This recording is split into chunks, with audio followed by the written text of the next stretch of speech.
তো আজকে আমরা জানবো অটোমেশন কি, কেন লাগে। একটা কথা চিন্তা করেন, আমরা যদি কিছু অফিসিয়াল ওয়ার্কের কথা চিন্তা করি, হয়তো ডেইলি একটা মেইল আমাকে পাঠিয়ে দিতে হয়, ডেইলি এক্সেলে কিছু ডাটা আমাকে এন্ট্রি করতে হয়, অথবা একটা ডাটা সোর্স থেকে ডাটা কালেক্ট করে রিপোর্ট জেনারেট করতে হয়। তো এই ধরনের কাজগুলো আমি যদি চিন্তা করি, যদি এটা অফিসিয়াল ওয়ার্ক হয়, প্রত্যেক দিন বা প্রতি ঘন্টায় সেম কাজ আমাকে রিপিট করতে হয়। তো সেম কাজ রিপিট করা কখনো কখনো বোরিং, যে আমি একই কাজ বারবার করতেছি। তো এই জায়গায় অটোমেশন চলে আসে। অটোমেশনের কাজ হচ্ছে যেসব টাস্ক আসলে ফিক্সড, তাদের ওয়ার্ক প্রসিডিউরটা ফিক্সড, তাদেরকে আমি ম্যানুয়ালি না করে অটোমেট করতে পারি। অ্যান্ড পাইথনের থ্রুতে এই অটোমেশন করা সম্ভব। ফর এক্সাম্পল, আমাকে একটা নির্দিষ্ট মেইল অ্যাড্রেসে প্রতি ঘন্টায় একবার করে স্পেসিফিক একটা আপডেট দিতে হবে, হইতে পারে আমার ওয়েবসাইট থেকে একটা আপডেট পাঠাইতে হবে। তো এই যে আপডেটটা আমি পাঠাচ্ছি, সো আমি হয়তো ম্যানুয়ালি কি করি, ওয়েবসাইট থেকে কিছু ডাটা কালেক্ট করে দেন মেইল অ্যাড্রেসটা টাইপ করে মেইলটা সেন্ড করি। কিন্তু এইরকম না করে পুরো প্রসেসটাকে যদি আমরা অটোমেট করে দেই, অর্থাৎ আমি থাকি বা না থাকি, আমার আর কপি পেস্ট করার প্রয়োজন হবে না, সেন্ড মেইল বাটনে প্রেস করারও প্রয়োজন হবে না, পুরো কাজটা ফিক্স টাইমে স্পেসিফিক ভাবে হবে। এতে করে আমার অ্যাভেলেবিলিটি থাক বা না থাক, আমার কাজটা কিন্তু হচ্ছে। এটাই অটোমেশন।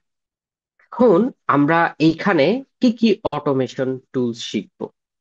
সো আমাদের হয়তো ম্যানুয়ালি ফোল্ডার ক্রিয়েশন করা লাগতে পারে, রিনেম করা লাগতে পারে, অথবা মেইল অটোমেটিক্যালি পাঠাইতে হইতে পারে, অথবা এক্সেল রিপোর্ট অটোমেট করা লাগতে পারে। এই ধরনের কাজের জন্য পাইথনের যেসব মডিউল আছে, সেই মডিউলগুলো আমরা এখানে কাভার করব।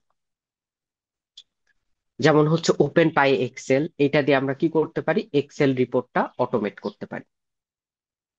তারপর এসএমটিপিএল দিয়ে কি করতে পারি, আমাদের যে মেইল আছে মেইলটা অটোমেটিক্যালি পাঠাইতে পারি। এই ধরনের অটোমেশন টাস্ক পাইথনের মডিউল দ্বারা অ্যাচিভ করা সম্ভব। আমরা এই জায়গায় কিছু রিয়েল লাইফ এক্সাম্পল দেখি। ধরেন আমি 100 অফ ফাইলস অথবা 1000 অফ ফাইলস, 1000-এর উপর বেশি ফাইল আমি ডাউনলোড করেছি। এখন ফাইলগুলো আমি প্রত্যেকটা ফাইল স্পেসিফিক টাইপ অনুযায়ী বা ডেট অনুযায়ী সর্ট করতে চাচ্ছি, বা অন্য একটা ফোল্ডারে স্টোর করতে চাচ্ছি। তো এই ধরনের কাজ আমি কিন্তু অটোমেশনের সাহায্যে করতে পারি। আমার হয়তো উইকলি মেইল পাঠাইতে হবে, ডেইলি মেইল পাঠাইতে হবে, অথবা 24 আওয়ার্স বা 48 আওয়ার্স এর ব্যবধানে মেইল পাঠাইতে হবে। এই ধরনের কাজও আমি পাইথনের থ্রুতে করতে পারি। আমাদের স্ক্রিনশট টুলস আছে। যেমন ধরেন আমি একটা কাজ করতেছি, সব সময় আমি আমার কম্পিউটারে স্ক্রিনশট নিতে ভুলেও যেতে পারি। তো এমন সিস্টেম বিল্ড করা সম্ভব যে প্রতি 5 মিনিট পর পর বা প্রতি 10 মিনিট পর পর একটা স্ক্রিনশট নিবে আমার ডিভাইসে। এছাড়া আমি যদি অটোমেটিক্যালি এক্সেল রিপোর্ট বা ইনভয়েস জেনারেট করতে চাই, এখানেও আমার পাইথনের অটোমেশন কাজ দিবে। আমরা এইখানে কি কি শিখবো, আমাদের অটোমেশন মডিউলে আমরা কি কি শিখবো। আমরা ফাইল ফোল্ডার অটোমেট করা শিখবো, আমরা ইমেইল অটোমেট করা শিখবো, স্ক্রিনশট অটোমেট করা শিখবো, অ্যান্ড আপনারা নিজেরাও একটা email automation and file organiser tool বানাবেন।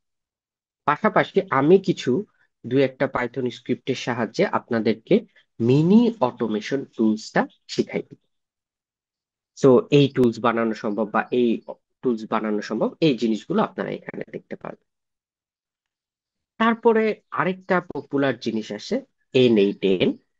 তো N8N কখনো কখনো এটাকে নো কোড টুলসও বলা যায়, আবার কখনো কখনো লো কোড টুলসও বলা যায়। মানে এইখানে এটা অতটা কোডিং হেভি কোনো কিছু না, কিন্তু এইটা দিয়ে আমি আমার টাস্কগুলো অটোমেট করতে পারি।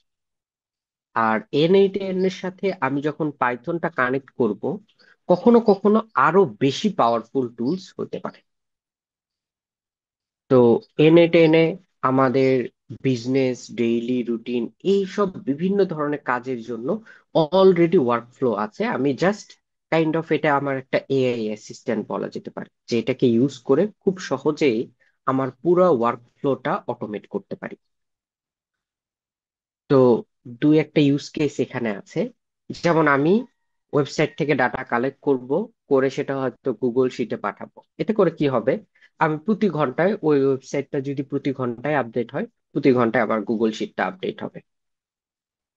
তারপরে আমার ইমেইলে যদি কোনো ট্রিগার অ্যালার্ট আসে, সেইটা আমি হয়তো ইমেইলের সাথে কানেক্টেড না, সো সেটা যাতে আমার কনভিনিয়েন্টের জন্য আমার টেলিগ্রামে চলে আসে। সো আমি মেইলে যখনই কোনো একটা অ্যালার্ট পাচ্ছি, সেটা আমার টেলিগ্রামে সেন্ড করা হচ্ছে। অথবা টুইটার বা বর্তমানে যেটা এক্স সামাজিক যোগাযোগ মাধ্যম, সেইটা থেকে আমি কি করতে পারি যে আমার হয়তো একটা পেজ ফলো করি, কখনো কখনো দেখা যায় যে পোস্ট গুলো রিমুভ করে দেয় বা ডিলিট করে দেয়। তো এই পেজটা থেকে ডেইলি কোনো ডাটা আমি নোশনে স্টোর করে রাখবো। এই ধরনের কাজ সবই N8N এর মাধ্যমে করা যায়। তো আমরা এই জায়গায় একটা সিম্পল ওয়ার্কফ্লো দেখবো যেখানে পাইথন আর N8N এর একটা কানেকশন আছে। তো এখানে যদি আমি চিন্তা করি, ইউজার আসলে কি করতেছে, আপনার ইউজার শুধু এখানে সিএসভি ফাইলটা সাবমিট করে, এরপরে ইউজারের আর কোনো কাজ নেই।